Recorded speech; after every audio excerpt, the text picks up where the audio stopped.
May mga Griego ring pumunta sa Jerusalem upang sumamba sa Diyos sa kapistahan. Lumapit sila kay Felipe na taga Bethsaida sa probinsya ng Galilea. Sinabi nila sa kanya, "Gusto po sana naming makita si Jesus." Pinuntahan ni Felipe si Andres at sinabi sa kanya ang kahilingan ng mga Griego. Pagkatapos pinuntahan nila si Jesus at ipinaalam ang kahilingan.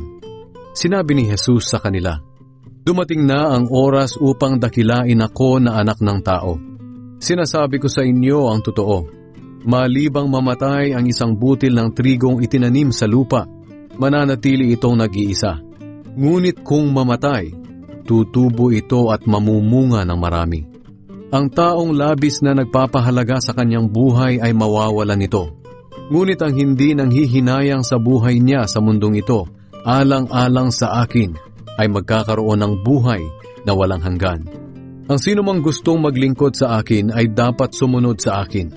At kung nasaan ako, naroon din dapat siya. Ang sinumang naglilingkod sa akin ay pararangalan ng Ama.